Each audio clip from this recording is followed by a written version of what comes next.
අද මම ඔයාලට කියලා දෙන්න යන්නේ මේ ලස්සන ස්ක්‍රන්ච් එක මහන විදිය.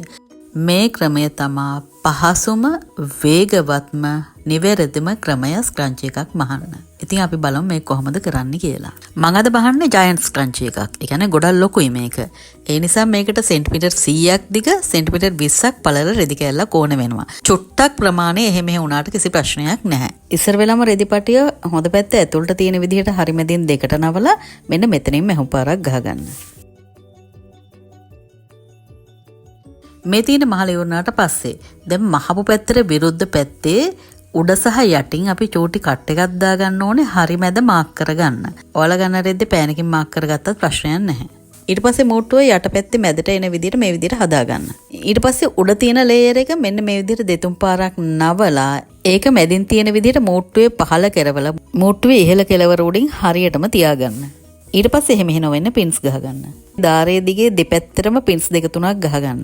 දැන් අපි මේ පින්ස් ගහපු දාරයේ දිගේ මහගෙන යන්න ඕනේ. මෝට්ටුවෙන් කොයි පැත්තෙන් පටන් ගත්තත් ප්‍රශ්නයක් නැහැ. එහෙම දිගටම මහගෙන යනකොට දාරයේ කෙළවරටම ගියා වගේ දැනෙනවා. එහෙම වුණාම ඇතුලේ ලේයර් එක ඔයාලා පැත්තට අදින්න. එතකොට ආපහු දාරේ අපිට පේන්න පටන් ගන්නවා. ඒ විදිහට දිගටම මහගෙන යන්න. මම මහන විදිහ බලා ගන්න. ඔයාලා මහනකොට හරියටම මෝට්ටුව උඩින් මහන්න පටන් ගන්න එපා. ඒ කියන්නේ හදිසියෙවත් මෝට්ටුව ළඟින් ගැලවිලා නොයන්නයි අපි එහෙම කරන්නේ. මම අර කීප විදිහට ඇතුලේ ලේයර් එක ඔයාලා පැත්තට අදින ගමන් දිගටම මහගෙන යන්න.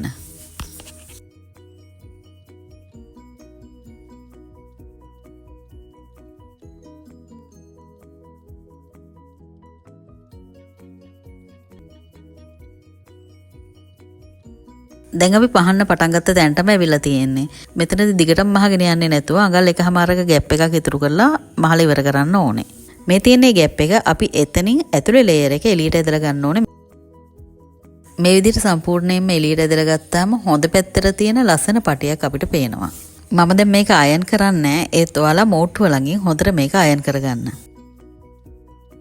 ඊට පස්සේ සෙන්ටිමීටර් 22ක ඉලාස්ටික් පටියක් කපා ගන්න. ඕන පාටක් ප්‍රශ්නයක් නැහැ. මේ සාමාන්‍ය ඉලාස්ටික් 60 කට්ටක් අරගෙන ඉලාස්ටික් එකේ කෙලවරක් ගහලා ඒ ඉලාස්ටික් එක අපි අර තියාගත්ත ગેප් එක ඇතුලෙන් රෙදි පටිය ඇතුළට දාන්න ඕනේ.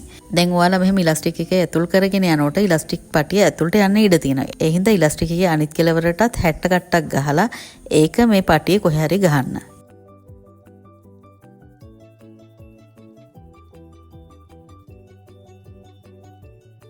ඉලාස්ටික් එක සම්පූර්ණයෙන්ම ඇතුල් කරාට පස්සේ කෙළවරවල් දෙකේම 60 කටු අයින් කරන්න. අයින් කරලා ඒ දෙක එකට තියලා අපි බැලුන් එකක් ගැට ගන්න. අන්න ඒ විදිහට ගැටයක් ගහන්න.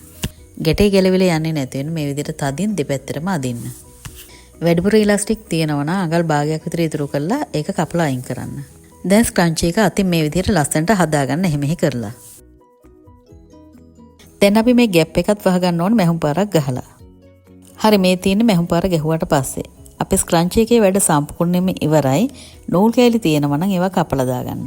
බලන්න මේ ස්ක්‍රන්ච් එක හරිම ලස්සනයි. මම ඔයාලට කිව්වා මේක ජයන්ට් ස්ක්‍රන්ච් එකක් කියලා. ඇත්තටම මේක විනාඩි 2-3කින් මහ ගන්න පුළුවන්. ඉතින් ඔයාලා try කරලා බලන්න. ඔයාලට ගොඩක් ස්ක්‍රන්ච් මහ ගන්න පුළුවන්.